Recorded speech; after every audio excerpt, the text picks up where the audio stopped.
إلى محمد الذي هو الوقاية من الرواية وعلى آله وأصحابه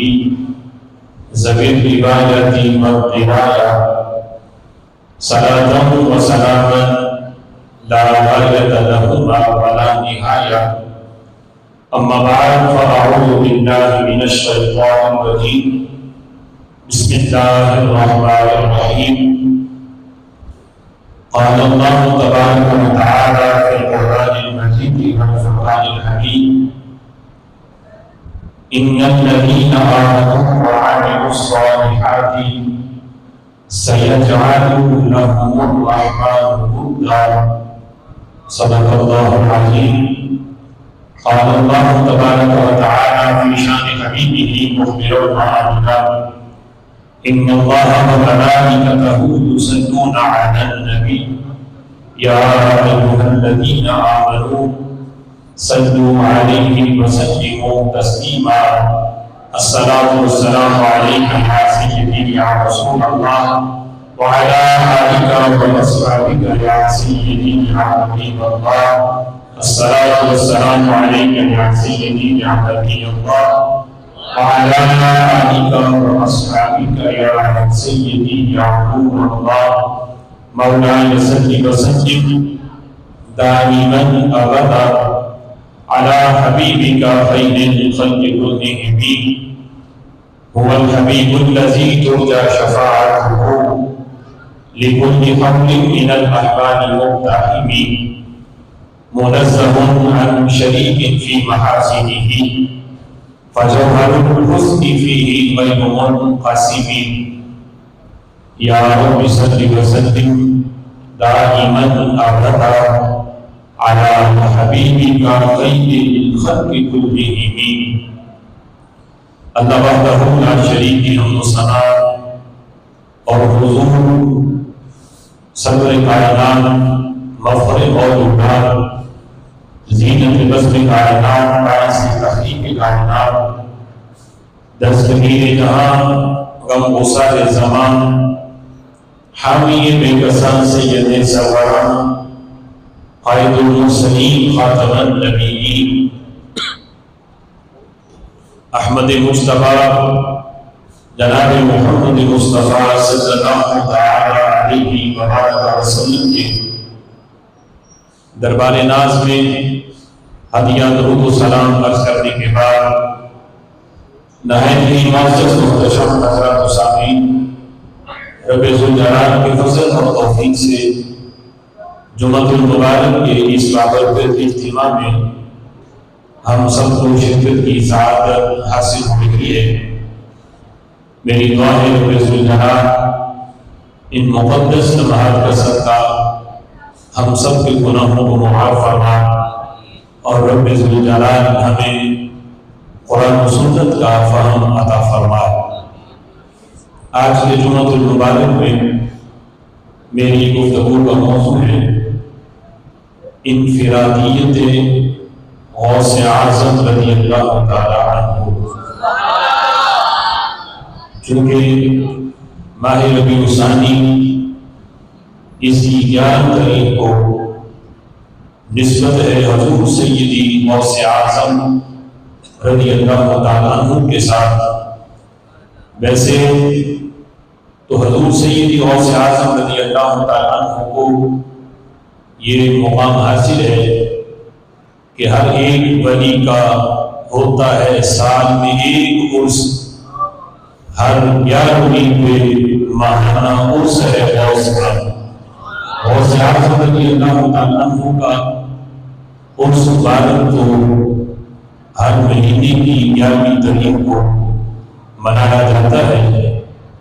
لیکن خاص طور پہ ربیع الثانی شریف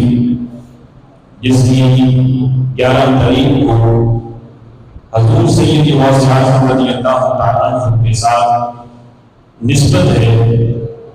اور اسی مناسبت سے اس مہینے کو اس مہینے کی 11 تاریخ کو جو 11ویں شریف ہوتی ہے اسے بڑی 11ویں شریف کے نام سے موسوم کیا جاتا ہے۔ میری دعا ہے رب ذوالجلال ہمیں حضور سیدی غوث اعظم رضی اللہ تعالی عنہ کی تعلیمات پر بھی عمل کرنے کی توفیق عطا فرما۔ رب ذوالجلال نے اپنے محبوب صلی اللہ تعالی علیہ وسلم کی نسبت سے، ان کے طفیل، ان کے توسل سے اس امت کے اندر بڑی عظیم شخصیات اللہ تعالیٰ نے ہمیں عطا کی ہیں، جو شخصیات اپنے ماننے والوں، اپنے عقیدت مندوں کی نہ صرف دنیا میں رہنمائی کرتی ہیں بلکہ قبر و حشر میں بھی رب ذوالجلال کی دی ہوئی توفیق سے وہ مدد بھی کرتی ہیں، دستگیری بھی کرتی ہیں۔ حضرت امام شعرانی رحمۃ اللہ علیہ نے المیزان الکبریٰ کے اندر اس بات کو لکھا، آپ فرماتے ہیں کہ جمیع الائمۃ المجتہدین یشفعون فی اتباعہم ویلاحظونہم فی جمیع شدائدہم۔ جمیع الائمۃ المجتہدین فرماتے ہیں کہ جتنے بھی ائمہ مجتہدین ہیں، جتنے بھی اولیاء ہیں، صوفیاء ہیں، جتنے بھی غوث قطب ہیں، ابدال ہیں، رب ذوالجلال کے اولیاء ہیں، یشفعون فی اتباعہم، وہ اپنے ماننے والوں کی شفاعت کرتے ہیں، اپنے متبعین کی، اپنے ماننے والوں کی وہ شفاعت کرتے ہیں۔ وَيُلَاحِظُونَهُمْ فِي جَمِيعِ شَدَائِدِهِمْ، اور وہ ملاحظہ کرتے ہیں اپنے متبعین کی، ماننے والوں کی جتنی بھی مشکلات ہیں، ان کے جتنے مسائل ہیں، جتنی پریشانیاں ہیں، وہ ان سے چھپی ہوئی نہیں ہوتی بلکہ اپنے عقیدت مندوں کی پریشانیاں بھی ان کے سامنے ہوتی ہیں۔ اور جب کوئی ان کا عقیدت مند انہیں اس پریشانی میں پکارتا ہے تو وہ اپنے ماننے والوں کی پریشانیوں کو حل بھی کرتے ہیں۔ اور فرمایا کہ ایسا نہیں کہ صرف دنیا میں وہ مسائل حل کریں اور قبر میں یا حشر میں وہ مسائل حل نہ کریں۔ امام شعرانی رحمۃ اللہ علیہ المیزان الکبریٰ کے اندر لکھتے ہیں کہ اپنے ماننے والوں کی شفاعت بھی کرتے ہیں، ان کے مسائل بھی حل کرتے ہیں۔ کہاں تک تصرف کرتے ہیں تو فرماتے ہیں فی الدنیا والبرزخ ویوم القیامہ، دنیا میں بھی ان کے مسائل حل کرتے ہیں، برزخ میں، قبر میں ان کا ماننے والا پہنچ جائے، قبر میں بھی ان کی پریشانیوں کو حل کرتے ہیں۔ ویوم القیامہ، اور قیامت کے دن بھی اللہ کے ولی اولیاء اپنے ماننے والوں کی شفاعت بھی کریں گے، ان کے مسائل حل کریں گے۔ کہاں تک؟ فرمایا حتی یجاوز الصراط، یہاں تک کہ یہ اولیاء متبعین اپنے عقیدت مندوں، اپنے ماننے والوں کو پل صراط سے پار کروائیں گے۔ حتی یجاوز الصراط، میزان پر بھی ان کی نگہبانی کریں گے، ان کے مسائل حل کریں گے، اور پھر یہاں تک کہ وہ پل صراط سے گزر جائیں، قبر و حشر کے ہر معاملے کو وہ ائمہ مجتہدین جو ہیں، اللہ کے اولیاء، صوفیاء، اپنے عقیدت مندوں کے، یہاں تک ان کے مسائل کو حل کرتے ہیں۔ خالق کائنات جل جلالہ کا یہ خاص فضل ہے کہ رب ذوالجلال نے ہر نبی کی امت کے اندر اولیاء کو پیدا کیا، ہر نبی کی امت میں ولی آئے ہیں، لیکن کسی نبی کی امت میں غوث اعظم پیدا نہیں ہوئے۔ یعنی یہ عظمت اور یہ شرف اس امت کو حاصل ہے کہ رب ذوالجلال نے اپنے محبوب صلی اللہ علیہ وسلم کے فیض، ان کے توسل سے اس امت کو کئی اعظم عطا کیے ہیں. انہیں فاروق بھی دیے تو فاروق اعظم، امام بھی دیے تو امام اعظم، اور غوث بھی دیے ہیں تو غوث اعظم عطا فرمائے. سبحان اللہ. نعرہ تکبیر، نعرہ رسالت، نعرہ تحقیق، نعرہ حیدری، نعرہ غوثیہ، نعرہ غوثیہ، نعرہ حیدری. تاجدار ختم نبوت زندہ باد زندہ باد. تاجدار ختم نبوت زندہ باد زندہ باد. تاجدار ختم نبوت زندہ باد زندہ باد.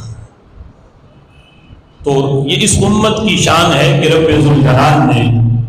انہیں غوث اعظم رضی اللہ تعالی عنہ اپنے محبوب صلی اللہ تعالی علیہ وسلم کے صدقے عطا فرمایا. حضور سیدی غوث اعظم رضی اللہ تعالی عنہ کی ذات، آپ کی ذات اتنی جامع ہے کہ آپ کا ایک ایک نام اور ایک ایک لقب جو ہے اس پہ گھنٹوں تقریر ہو سکتی ہے. حضور سیدی غوث اعظم رضی اللہ تعالی عنہ کا جو معروف و مشہور لقب ہے وہ ہے محی الدین، دین کو زندہ کرنے والا. اس لقب کی وجہ اعلیٰ حضرت امام اہل سنت مجدد دین و ملت اشاعرہ امام احمد رضا خان فاضل بریلوی رحمۃ اللہ علیہ نے فتاوی رضویہ شریف کی 28ویں جلد کے اندر جو حضور سیدی غوث اعظم رضی اللہ تعالیٰ عنہ کی شان و عظمت پہ آپ نے رسالہ لکھا، اس پہ حضور سیدی غوث اعظم رضی اللہ تعالیٰ عنہ کی اس لقب کی وجہ کو بیان کیا کہ آپ کا جو لقب ہے محی الدین، دین کو زندہ کرنے والا، تو اس لقب کی وجہ کیا ہے؟ تو حضور سیدی غوث اعظم رضی اللہ تعالیٰ عنہ بہجت الاسرار کے اندر خود اپنے اس لقب کی وجہ کو بیان کرتے ہیں. آپ فرماتے ہیں کہ جب کسی نے پوچھا کہ آپ کا لقب محی الدین کیسے ہوا، تو آپ رضی اللہ تعالیٰ عنہ یعنی حضور سیدی غوث اعظم رضی اللہ تعالیٰ عنہ نے جواب دیا کہ میں کسی سفر میں تھا، تو جمعے کا دن تھا کہ میں بغداد شریف کی طرف واپس لوٹ رہا تھا، تو اس وقت میرے پاؤں میں جوتے نہ تھے. یعنی حضور سیدی غوث اعظم رضی اللہ تعالیٰ عنہ کہ اگر آپ سیرت پڑھیں تو پتہ چلتا ہے کہ 30 سال جس ہستی نے علم دین پڑھتے پڑھاتے گزارا ہو اور فقر اور فاقہ کی یہ صورتحال ہو کہ آپ فرماتے ہیں کہ میں کئی دن تک گھاس کھا کے اور پتے کھا کے بھی دین پڑھا ہے. حضور سیدی غوث اعظم رضی اللہ تعالیٰ عنہ جنہوں نے اللہ کے دین کی خاطر اتنی مشکلات اٹھائیں، آج اللہ نے اتنا مقام دیا کہ پوری دنیا میں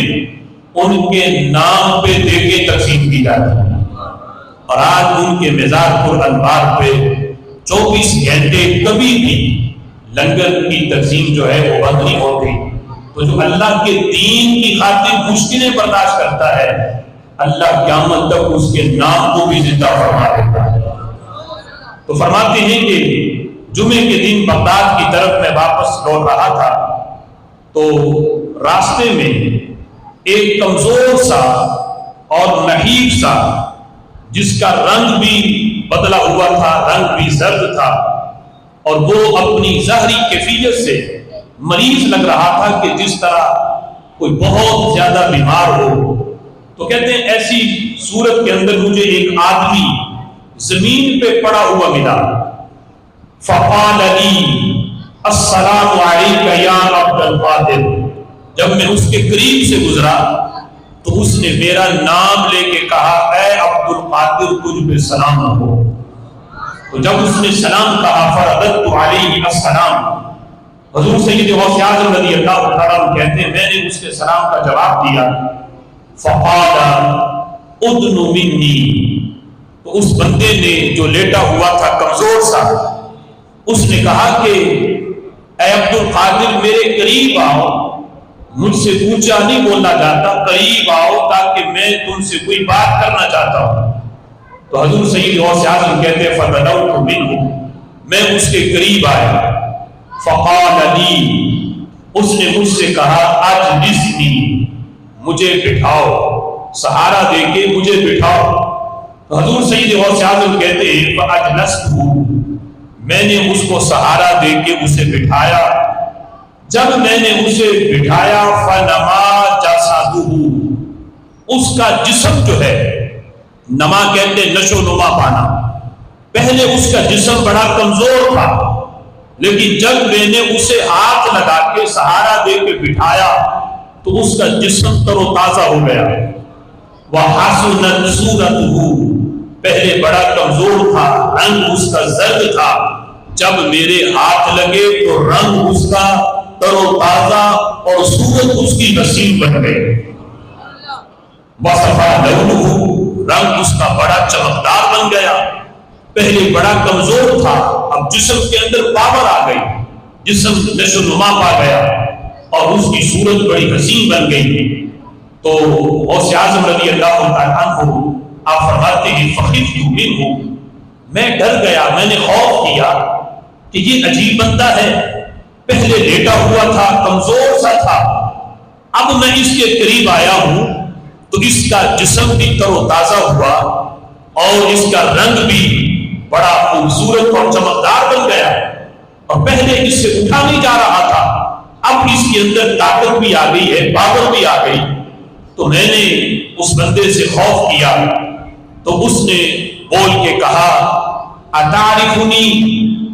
اے عبد القادر مجھے پہچانتے ہو میں کون ہوں؟ تو حضرت غوث اعظم رضی اللہ تعالیٰ عنہ نے کہا لا، میں نہیں جانتا کہ تو کون ہے۔ تو اس نے کہا انا الدین، میں دین ہوں، جو تیرے ہاتھ لگنے سے پہلے بڑا کمزور تھا، جو قریب المرگ تھا، اے عبد القادر مجھے نئی تازگی ملی ہے تو تیری وجہ سے ملی ہے۔ ساتھ یہ لفظ بولے، کہا وَكُنْتُ تُسِرُّ كَمَا رَأَيْتَنِي، میری وہی صورتحال تھی، مجھ پہ جو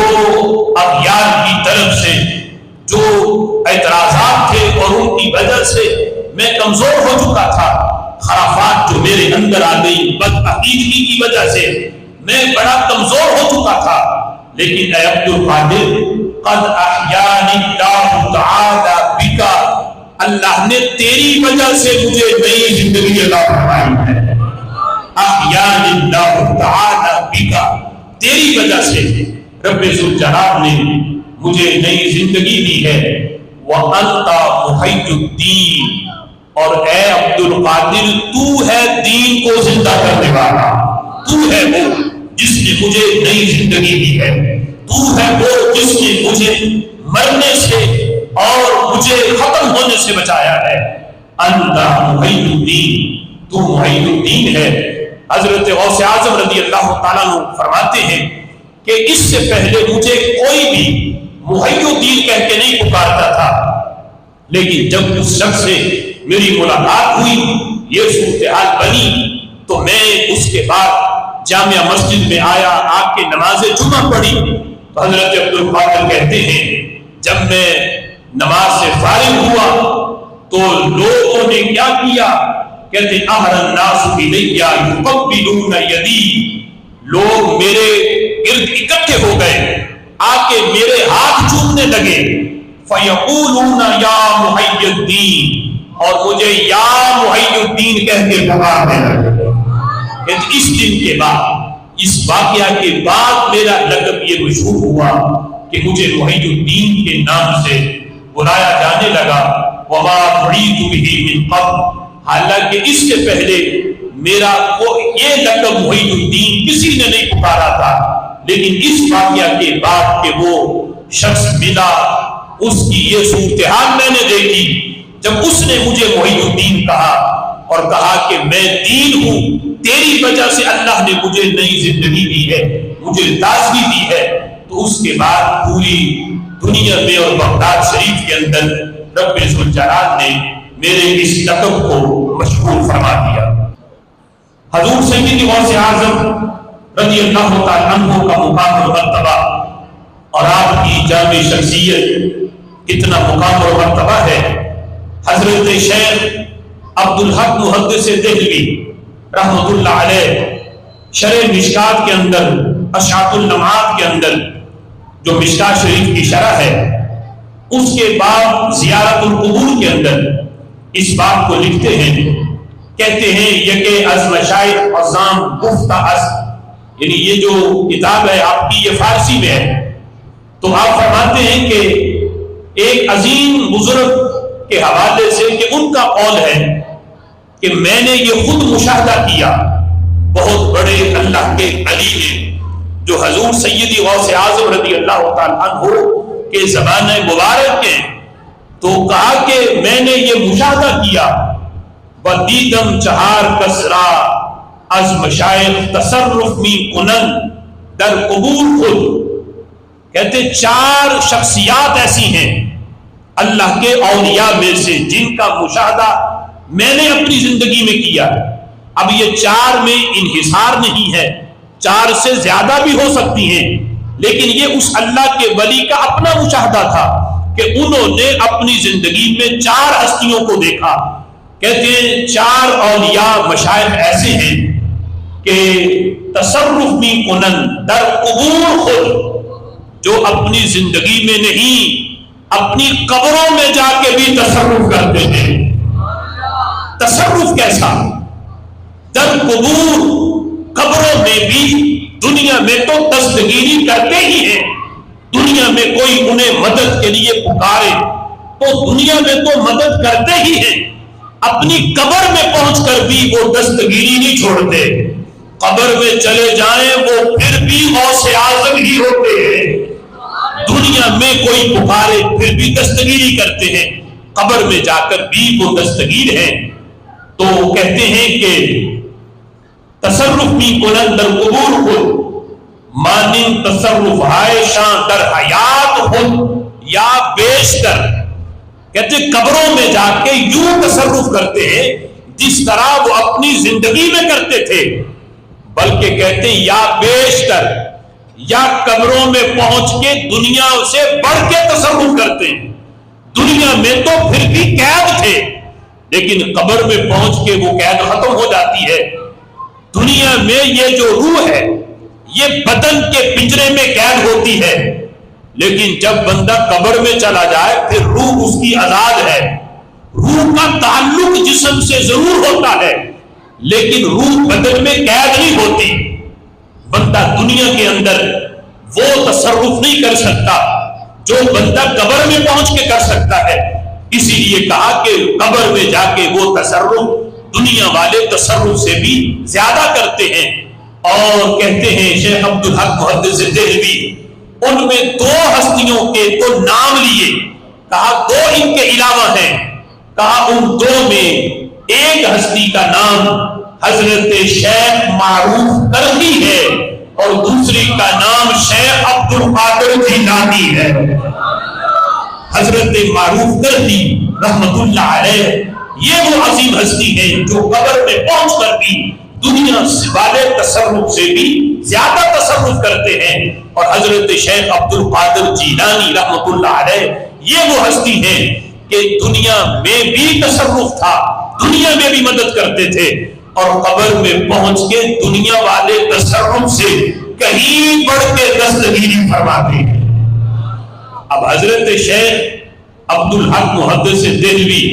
کسی عام ہستی کا نام نہیں، یہ وہ ہیں جن کو آج منکرین اولیاء بھی اپنا امام مانتے ہیں، یعنی محقق علی الاطلاق، جو ہر ایک کے ہاں ایک عظیم ہستی ہے اور سب کے ہاں ایک متفقہ، یعنی جن کا مقام اور مرتبہ ہے، وہ کہتے ہیں، انہوں نے اشعۃ اللمعات کے اندر اس حقیقت کو لکھا کہ اللہ کے اولیاء قبر میں چلے جانے کے بعد وہ مٹی سے مٹی نہیں ہوتے، نبی کا مقام تو بڑا اونچا ہے، اللہ اپنے اولیاء کو بھی یہ مقام دیتا ہے، قبر میں پہنچ کر یا تو وہ دنیا والا تصرف کرتے ہیں یا اس سے بھی بڑھ کے وہ قبر میں پہنچ کے مدد فرماتے ہیں۔ اس لیے آج اگر ہم یہ کہتے ہیں امداد کن از رنج و غم آزاد کن، در دین و دنیا شاد کن یا غوث اعظم دستگیر، تو یہ کوئی شرکی عقیدہ نہیں کہ لوگ کہیں تم نے ڈائریکٹ حضرت شیخ عبد القادر سے مانگنا شروع کر دیا۔ امداد کن کا مطلب ہے کہ عبد القادر میری مدد کر، مجھے رنج و غم سے آزاد فرمائیے، یا غوث اعظم دستگیر، اے مدد کرنے والے غوث اعظم میری امداد کو پہنچے، مجھے رنج و غم سے آزاد کریں۔ یہ عقیدہ کوئی شرکی عقیدہ نہیں ہے، یہ عقیدہ قرآن کے بھی مطابق ہے، رسول اللہ کے فرمان کے بھی مطابق ہے۔ ہمارا یہ عقیدہ ہے اللہ کے اولیاء کے وسیلے سے مانگو پھر بھی دعائیں قبول ہوتی ہیں، اور اگر ڈائریکٹ ولی سے مانگا جائے یہ عقیدہ رکھ کے کہ اللہ کے اذن کے بغیر کوئی پتا بھی حرکت نہیں کرتا، لیکن اللہ کی دی ہوئی توفیق سے رب کے بندے غریب نواز بھی بنتے ہیں، رب کے بندے داتا بھی ہو سکتے ہیں، رب کے بندے غوث اعظم بھی ہو سکتے ہیں رب کی دی ہوئی توفیق سے۔ تو یہ عقیدہ شرکی عقیدہ نہیں ہے، یہ عقیدہ قرآنی عقیدہ بھی ہے، میرے محبوب کا پڑھایا ہوا عقیدہ بھی ہے۔ جب رب ذوالجلال کے انوار و تجلیات کی ایک تجلی لکڑی پہ پڑے، امام فخر الدین رازی رحمۃ اللہ علیہ نے جس وقت اس حقیقت کو بیان کیا، وہ حضرت موسیٰ علیہ السلام کا عصا اس نے دستگیری کی، تھا لکڑی کا بنا ہوا، لیکن رب ذوالجلال کا جب اذن ہوا حضرت موسیٰ علیہ السلام کو وحی بھیجی کہ اس لکڑی کے عصا کو زمین پہ رکھو، تو جب رکھا تو وہ بہت بڑا اژدہا بنا۔ فرعونیوں کے جو جادوگر تھے بڑے بڑے، وہ اژدہا ان کے سانپوں کو اژدہاؤں کو نگل گیا۔ پھر جب حضرت موسیٰ نے پکڑا وہ لکڑی کا عصا بن گیا۔ اب امام فخر الدین رازی کہتے ہیں کہ وہ لکڑی کا بنا ہوا عصا، اس پہ اتنا کمال کہاں سے آیا کہ اس نے اللہ کے نبی کی بھی مدد کی، اللہ کے دین کی مدد بھی کی، دستگیری کی۔ وہ دستگیر لکڑی کیسے بنی؟ تو امام فخر الدین رازی کہتے ہیں سبب یہ تھا، حضرت موسیٰ علیہ السلام جب کوہ طور پہ اللہ سے ہم کلام ہوتے تو یہ لکڑی کا عصا بھی ان کے ساتھ ہوتا۔ جب حضرت موسیٰ علیہ السلام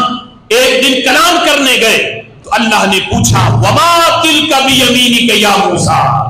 اے موسیٰ بتا تیرے دائیں ہاتھ میں کیا ہے؟ حالانکہ رب جانتا ہے پھر بھی پوچھا اے موسیٰ بتا تیرے دائیں ہاتھ میں کیا ہے؟ دل کا اس میں اشارہ بولا تو اللہ کے انوار و تجلیات کی جمال کی ایک تجلی اس لکڑی کے بنے ہوئے عصا پہ پڑی۔ اللہ کے جمال کی تجلی لکڑی پہ پڑے تو اس کی حقیقت بدل گئی۔ اب اس نے مدد بھی کی، دستگیری بھی کی، یہ سبب تھا اس لکڑی کی حقیقت بدلنے کا۔ تو امام فخر الدین رازی کہتے ہیں سوچو جس لکڑی پہ اللہ کے جمال کی صرف ایک تجلی پڑے وہ مدد کرے تو کوئی شرک کا فتویٰ نہ لگائے، تو اللہ کا ولی تو وہ ہے جس کے بارے میں میرے آقا فرماتے ہیں ان اللہ تعالی ينظر فی قلب المؤمن فی کل یوم 360 نظرۃ۔ رب ذوالجلال اپنے بندہ مومن کے دل کی طرف ایک دن میں 360 تجلیاں نازل فرماتا ہے۔ جس لکڑی پہ ایک پڑے تو وہ دستگیری کرے، تو جس کے دل پہ روزانہ 360 پڑتی ہو وہ غوث اعظم نہ بنے تو پھر کیا بنے؟ وہ داتا نہ ہو تو اور کیا ہو؟ وہ غریب نواز نہ ہو تو اور کیا ہو؟ فرمایا یہ سبب ہے کہ رب ذوالجلال کے اولیاء کی یہ شان ہے کہ ہر روز جن کی دل پہ اللہ 360 تجلیاں نازل فرماتا ہے، جس لکڑی پہ ایک پڑے وہ اللہ کی مدد کا مظہر بنتی ہے، تو جس کے دل پہ 360 پڑے یقیناً وہ ولی بھی اللہ کی مدد کے مظہر بن جاتے ہیں۔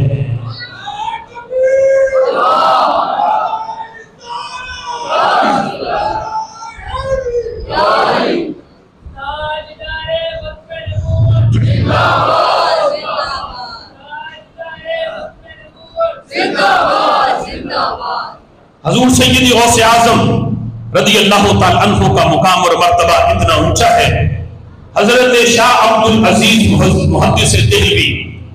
اب غوث اعظم رضی اللہ تعالی عنہ کی شان اور عظمت پہ بڑی باتیں ہیں، لیکن میں خاص طور پہ ان ہستیوں کے نام لے رہا ہوں کہ آج وہ لوگ جو منکرین غوث اعظم ہیں، منکرین عظمت و شان غوث اعظم ہیں، وہ ان کو اپنا امام مانتے ہیں. یعنی حضرت شاہ عبد العزیز محدث دہلوی ان کو بتاتے ہیں کہ ہم ان کے پیروکار ہیں. بڑے صغیر پاک و ہند میں حضرت شاہ ولی اللہ محدث دہلوی کی تعلیمات کے آگے جو مفکر ہیں، جو جنہوں نے آگے ان کی تعلیمات کو آگے تک پہنچایا، حضرت شاہ عبد العزیز محدث دہلوی اپنی تفسیر عزیزی کے اندر انہوں نے اس بات کو لکھا، کہتے ہیں انبیاء کے بعد کچھ اولیاء ہیں جن کو رب ذوالجلال منصب محبوبیت کی ہلکی سی خوشبو عطا فرماتا ہے. ویسے منصب محبوبیت اللہ اپنے انبیاء کو دیتا ہے، اور منصب محبوبیت میں سب سے بڑا درجہ ہمارے آقا علیہ الصلوۃ والسلام کا ہے، جن کو اللہ نے منصب محبوبیت میں بھی سب سے اعلیٰ مقام عطا فرمایا، اور اس کے بعد پھر دیگر نبی ہیں. لیکن اللہ کچھ اولیاء کو بھی منصب محبوبیت کی ہلکی سی خوشبو عطا فرماتا ہے. تو فرماتے ہیں جن اولیاء کو اللہ نے منصب محبوبیت کی ہلکی سی خوشبو دی ہے، ان میں ایک حضرت نظام الدین اولیاء ہیں، اور دوسرے حضرت شیخ عبد القادر جیلانی رحمۃ اللہ علیہ ہے. یعنی یہ ان کا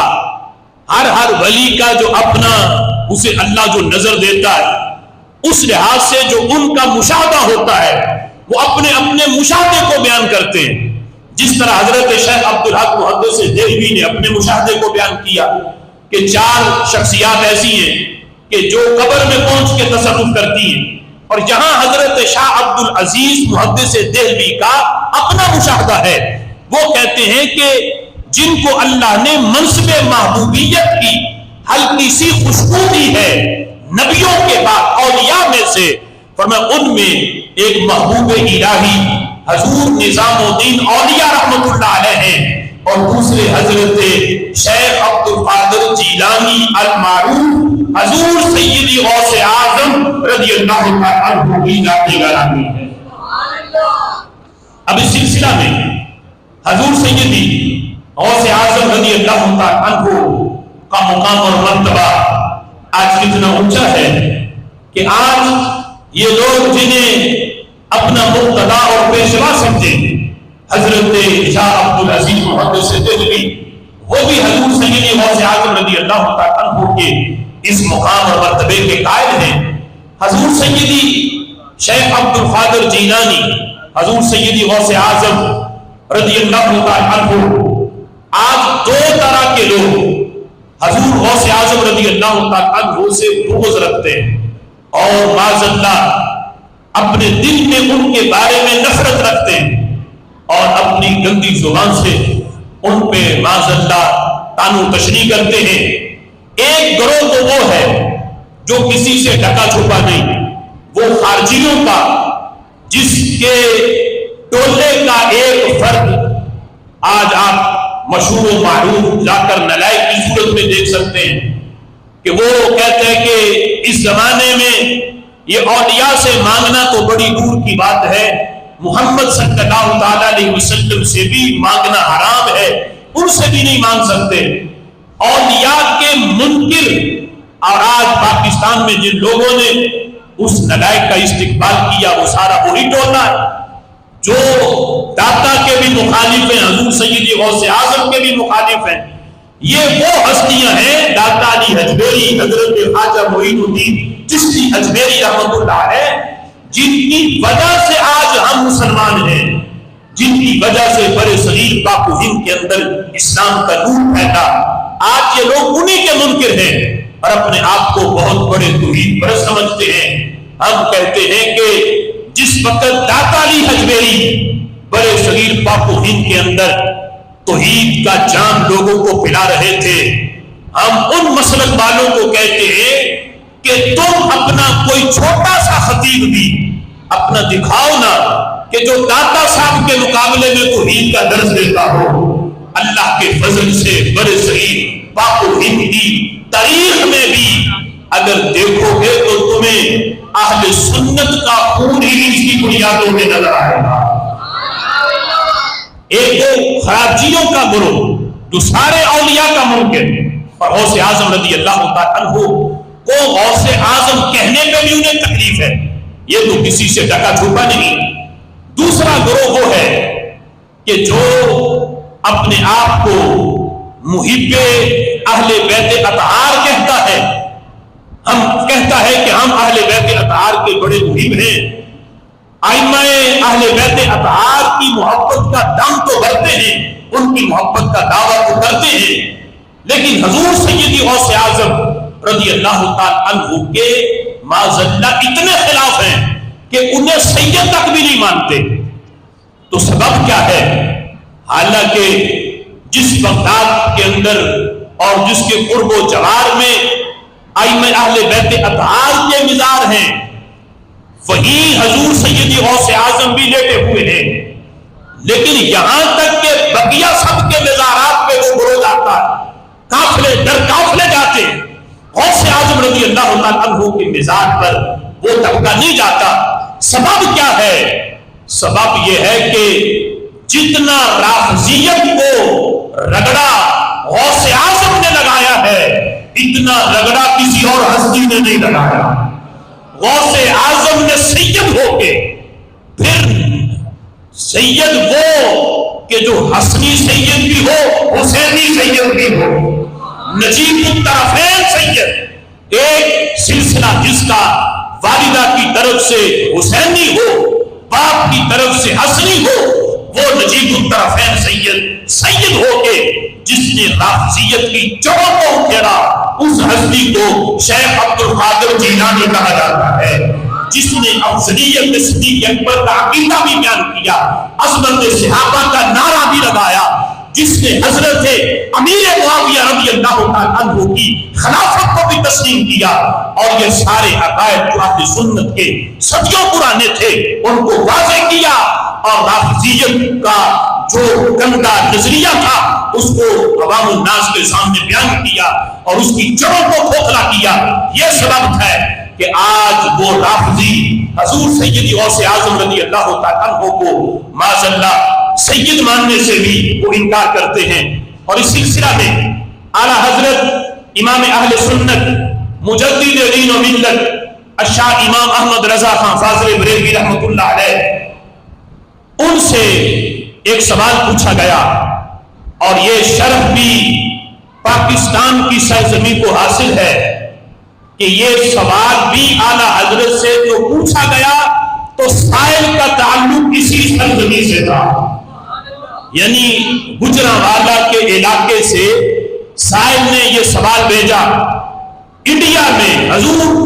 یعنی اعلیٰ حضرت امام اہل سنت کی بارگاہ میں، یہاں سے سوال پوچھا گیا اور وہ سوال یہ تھا کہ کیا فرماتے ہیں علماء دین اس مسئلہ میں کہ شیعہ لوگ کہتے ہیں کہ حضرت سید عبد القادر جیلانی رحمت اللہ علیہ سید نہیں ہے اور نہ حسن مصنع کی اولاد میں سے ہے. مہربانی فرما کر اس کا جواب ارشاد فرمائیں کہ شیعہ لوگ کہتے ہیں، سنی انکار نہیں کرتے، شیعہ لوگ انکار کرتے ہیں کہ حضرت شیخ عبد القادر جیلانی تو سید ہی نہیں، وہ حضرت امام حسن کی اولاد میں سے نہیں. تو آپ اس کا جواب ارشاد فرمائیں. تو اعلیٰ حضرت امام اہل سنت مجدد دین و ملت نے اس کا جواب دیا، فرمانے لگے حضور سیدی غوث اعظم رضی اللہ تعالی عنہ یقیناً قطعاً اجل سادات کرام میں سے ہے، قطعاً اجل سادات کرام میں سے ہے، یعنی عام سید نہیں، جو سادات کرام اجل، جو صرف ظاہری لحاظ سے نہیں ظاہر بھی جن کا ستھرا ہو، باطن بھی جن کا ستھرا ہو، اجل سادات کرام میں سے ہیں۔ حضور کی سیادت متواترہ ہے، یعنی حضور سیدی غوث اعظم رضی اللہ تعالیٰ عنہ کی جو سیادت ہے، سید ہونا، یہ بھی متواترہ ہے۔ جس طرح ہم حدیث کے بارے میں کہتے ہیں کہ فلاں حدیث متواترہ ہے، جس کو ایک جماعت سے روایت کرے، ہر دور کے اندر جس کے راوی کی جماعت کثیر ہو، اور محدثین نے اس کی تعداد بیان کی کہ ہر دور کے اندر کم از کم اس حدیث کو روایت کرنے والوں کی تعداد 40 سے کم نہ ہو، اس حدیث کو حدیث متواترہ کہا جاتا ہے۔ تو اسی کے مطابق بیان کیا کہ آپ کی سیادت متواترہ ہے۔ اور پھر کتب کے حوالے پیش کیے کہ ملا علی قاری نے نزہۃ النوازل کے اندر، مولانا نور الدین جامی نے نفحات القمص کے اندر، اور حضرت شیخ محقق عبدالحق محدث دہلوی نے زبدۃ الاثار کے اندر آپ کے سید ہونے کو بیان کیا۔ یہ بیان کرنے کے بعد اعلیٰ حضرت امام اہل سنت فرماتے ہیں، فقیر بوجہ علالت تبدیلی ہوا کے لیے پہاڑ پہ آیا ہوا ہے، یعنی بیمار تھے آپ بہت زیادہ، تو حکماء نے بتایا کہ اس مرض کا علاج یہ ہے کہ آپ اس آبادی کی آب و ہوا کو چھوڑ کے دور پہاڑ کی فضا میں چلے جائیں۔ تو وہاں یہ سوال پہنچا اعلیٰ حضرت کی بارگاہ میں، پیچھے سے قاصد لے کے پہنچا، اور وہی پہاڑ پہ بیٹھ کے اعلیٰ حضرت امام اہل سنت نے اس سوال کا جواب دیا اور فرمانے لگے، فقیر پہاڑ پہ آیا ہوا ہے، اپنے کتب خانے سے دور ہے، جتنے حوالے ذہن میں تھے وہ لکھ دیے۔